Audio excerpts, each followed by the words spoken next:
هر روز اینها را مقصد در هر نمازی که میخوانیم این دعاهای ما در حق اونها هست. هرگاهی که مثال میبرایند خب از هر نوع ورزشی که باشند، مثال همون MMA هست یا UFC هست، وقتی پیروزی را به دست میارند، البته این یک آبروی مقصد مردم مسلمان در روی عالم است.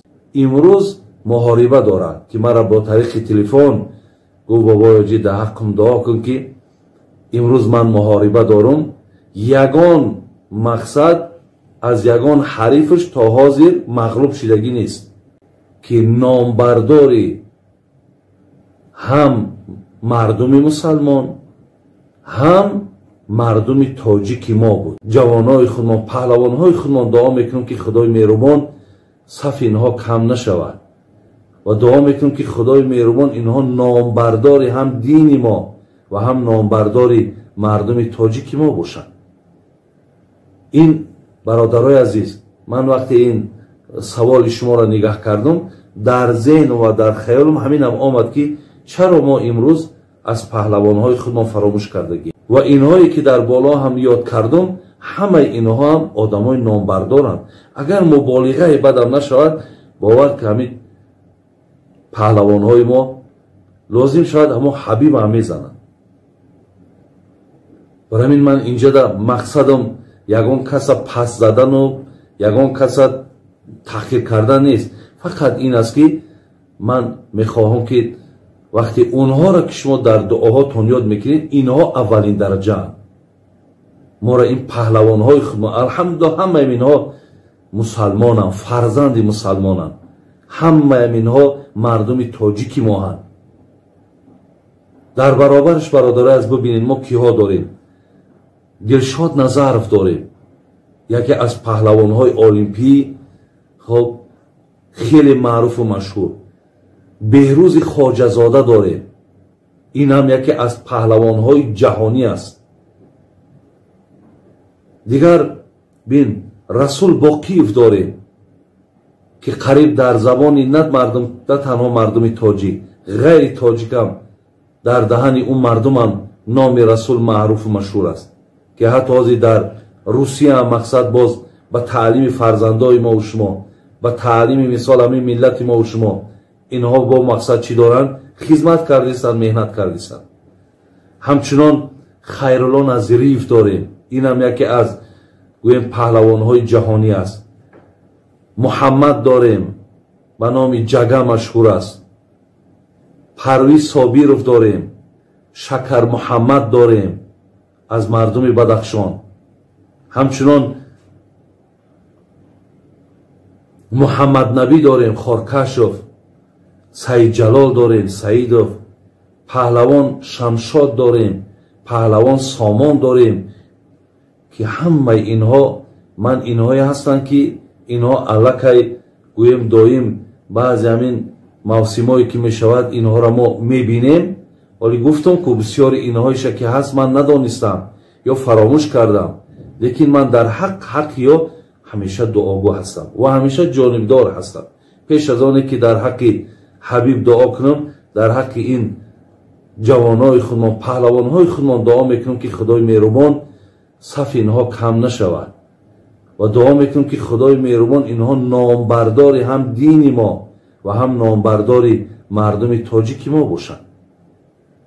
این برادرای عزیز، من وقتی این سوال شما را نگاه کردم در ذهن و در خیالم همین هم آمد که چرا ما امروز از پهلوانهای خودمان فراموش کردگیم. چرا؟ اینها هم کم نیستن. شما یک بارک داخل اینترنت چین همین نامهای من گرفتم، هر کدام چندان شب نویس ده ها مسابقه و محاربه هاشون در روی جهان مردم تماشا میکنند. فقط برای اینها از طرف دامله های ما دعا و از طرف بچه‌ک های پولداری ما دستگیری در کاره که انشاءالله اینها را اگر ما در پهلوشان باشیم، دعاشان تیم، دستگیریشان کنیم، برادرای عزیز، من با باوری کامل گفتم میتونم که اینها از همه این آدمایی که نام دارن نامدارتر میشوند. برادران و خواهران خیلی گرامی، الحال میخواستم در اطراف یک چند معجزه هایی که پیامبرمان صلی الله علیه و سلم انجام داده‌اند و مردم چی مسلمان و چی غیر مسلمان با چشم سر دیده‌اند، من برای شما از این معجزه ها که انشاءالله همش با سندها و با دلیل هایی که در کتاب آورده شده است انشاءالله به سمع شما میرسانم. و از خدای مهربان دعاگو هستم که نفرهایی که در حال حیات معجزه های پیامبر دیدن و لیکن ایمان نآوردن، لیکن تسلیم با امر الله نشدن، خدای مهربان دعا میکنیم که ماها از زمره اونها نباشیم. بعد شنیدن این معجزه ها اگر به شرطی که از این نعمت امتی، از این نعمت بندگی اگر دور باشیم یا اگر در غفلت باشیم،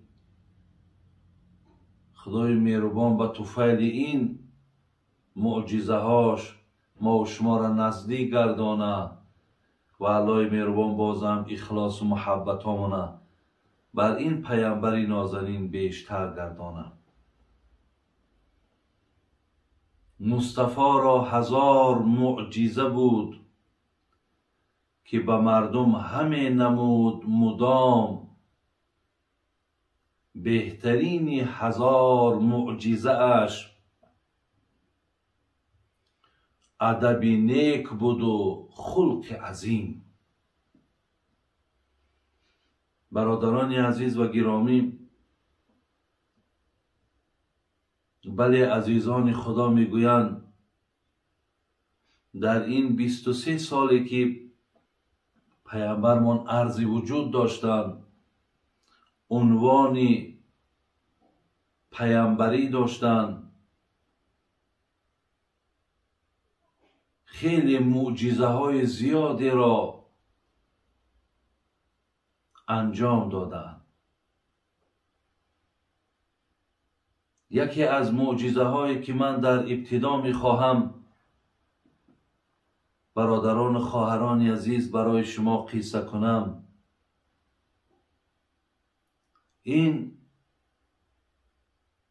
با روایت عبدالله ابن عباس که جناب امام ترمیزی و جناب امام احمد در کتابهاشون آوردن،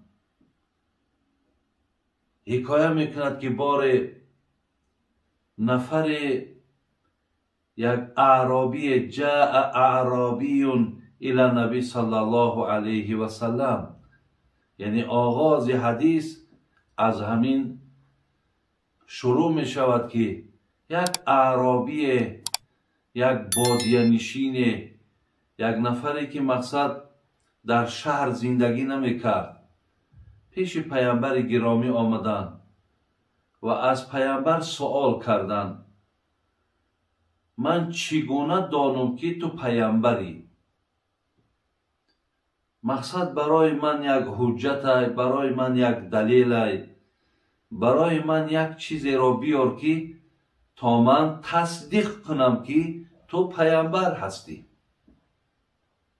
برادران عزیز و گرامی، پیامبرمان در حال با طرف این اعرابی نگاه کردند، گفتند اگر خواهی همین درختی که نزدت هست،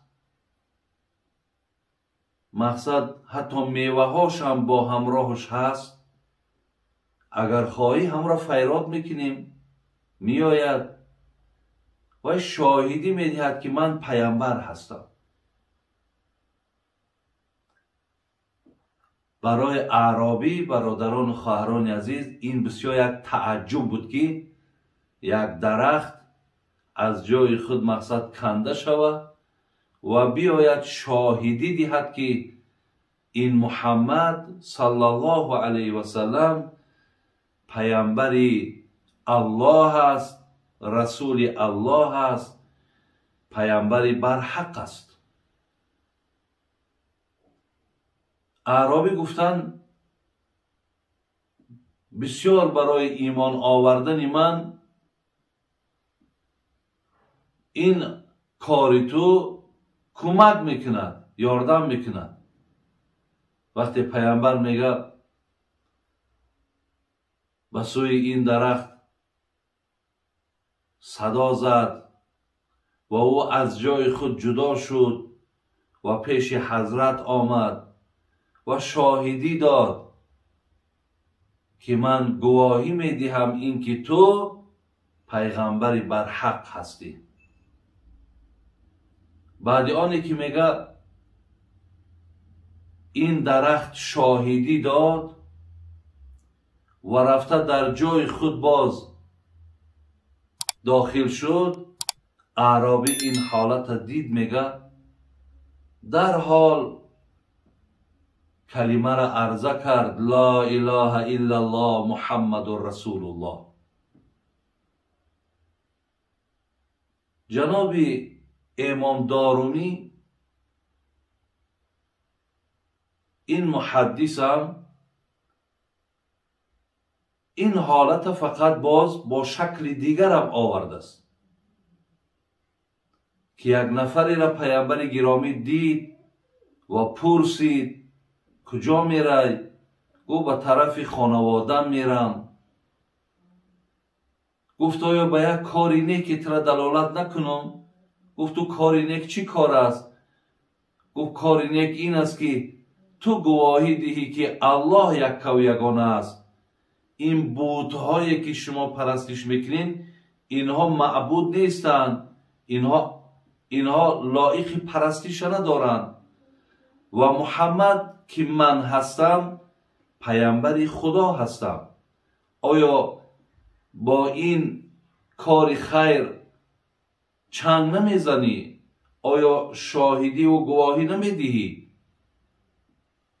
میگه ای اعرابی و این نفری که به طرف اهلش میرفت گفت من از کجا دانم که آن چیزی که تو میگویی حقیقت داشته باشد؟ پیامبر میگه این زمان با درخت امر کرد، از جای خود جدا شد، آمد نزد پیامبر شهادت داد به یکتاگی پروردگار و با حقیقتی پیامبر بودن محمد صلی الله علیه و سلم.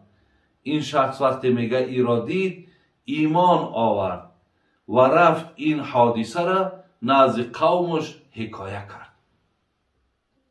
برادران و خواهران عزیز، این از یکی از معجزه هایی که پیامبر گرامی داشتند در کتاب هایی که من برای شما نام گرفتم البته همین است. شما باید دانید که معجزه این خاصه پیامبر هاست، یعنی معجزه را بغیر پیامبرها کسی دیگر انجام داده نمیتواند. اگر گپ در سر ولی ها و گپ در سر اولیاء الله ها و دوستای خدا رود، اونها آن چیزی را که از اونها ما وقتی که میبینیم او را کرامات میگن. چگونه ای که ابوبکر صدیق، چگونه ای که عمر فاروق، چگونه ای عثمان، چگونه ای که علی رضی الله عنهم که اونها هم کرامات داشتن، که کرامات هم برادرای عزیز این در عقیده ما و شما هم هست. این برای همان نفرهایی که البته اولیاء اللهی و اولیاگی و مقصد ولیگی دارن، ولی پیامبرها مقصد معجزه میکنن. معجزش به معنایی که آن چیزی که دیگرها از کردنش عاجز میآیند. یعنی غیر پیامبران کسی این کارها را دیگر کرده نمیتونند. مثل که حضرت موسی علیه السلام وقتی عصاش که در زمین میپرتافت مقصد به یک مار کلان مبدل میشید. هرچی که میآمد مقصد تناولش میکرد. یا مثل که حضرت صالح پیامبر از داخل یک سنگ کلان بگیم کوه سنگی شتر را بیرون کرد که برای مردم شیر میداد. یا مثل که حضرت عیسی علیه السلام مرده ها را زنده میکرد. هر پیامبر در زمان خودش صاحب معجزه بودند. اینها را خداوند برای آن این معجزه ها را میداد و مقصد با امر الهی اینها انجام یافت تا مردم با آن چیزی که مقصد غیر الله بود ایمان آورده بودند از این دست کشند و اونها مقصد آگاهی پیدا کردند که به غیر الله دیگر هیچ کس صاحب قدرت نیست.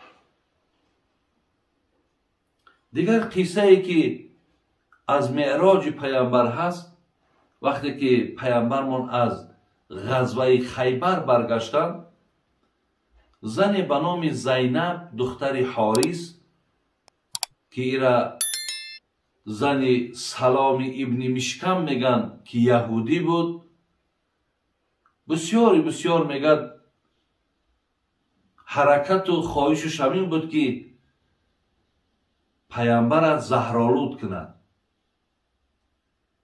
و میگد گوسفندی را میگد ذبح کرد همین زینب دختر حارث و او را زهرآلود کرد و پرسید که همین پیامبر ما کدام قسمی همین مقصد گوشت پیامبر گوشت همین گوسفند دوست می‌دارد؟ گفتن قسمی دستی گوسفند، یعنی پیامبر ما قسمی دست دوست می‌داشت. میگه زینب همون قسمی دست با زهرش زیادتر کرد. وقتی که پیامبرمون از غزوه برگشتن همراه اصحابش میگن گوسفند زینب آورد در بین گذاشت، گوسفند پاره کردن و در پهلوی پیامبرمون حضرت بیشر ابن برا نشسته بود. وقتی میگه پیامبرمون یک تیکه گوشت گرفت و در دهانش گذاشت، یک کمی خواید و تا خایدن پیامبر علاکه بیشر یک چند لقمه را از این گوسفند میگه تناول کرد. بعدا حضرت دهانش برآوردن، این معجزه است. گوشت برآوردن و گفت هذا العظم لا یخبرونی انه مسموم. این گوشت مرا گفته است که مرا تناول نکو ای پیامبر که من زهرآلود هستم. زمان ایرا گفت قسمتی که آل مقصد نخورده بودن دیگر دست درازی نکردن، لیکن بیشتر مادامی که تناول کرده بود این به هلاکت رسید. وقتی زینب فریاد کردن گفتن این کاری تو است؟ گفت بله کاری من است. پیامبر پرسید برای چی این کار کردی؟ گفت به خاطر آن که دانم که تو پادشاه یا پیامبر. یعنی در اینجا مقصد من خواستم فهمم که تو از کدام اینها هستی. علاکه دانستم که یعنی تو پیامبر بوده که مقصد این گوشت برای تو خبر داد که این زهرآلود هست. پیامبر ما گفتن اگر به شرطی که همین بیشر ابن برا از دنیا نمیگذشت مقصد تو صحت و سلامت میماندی برای این سنجش کردگی، لیکن مادامی که یک نفری را ای دستی تو کشته شد تو باید در عوض این کشته شوی. این هم برادران و خواهران عزیز یکی از معجزه های پیامبر ما بودند. این چنین معجزه دیگری که از پیامبر من هست جلال الدین رومی در کتاب مثنویش میارد، میگه سنگها اندر کف بوجهل بود. گفت ای احمد بگو این چیست زود؟ گر رسولی چیست در دستم نهان، گر خبرداری ز راز آسمان. گفت چون خواهی بگویم کان چی هاست، یا بگوید آن که ما حق وراست. میگه ابو جهل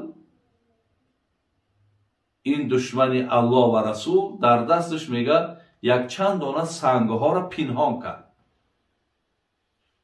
و نزد پیامبر آمد و گفت اگر تو رسول باشی، اگر برای تو خبر از آسمان می آمدگی باشد، کو بگو که در درون همین دستی من، در همین مشتی من چی است؟ پیامبر من گفت که من بگویم که در کفی دست چی است، یا که آنچه در کفی دستت هست اونها گوید که من کیم.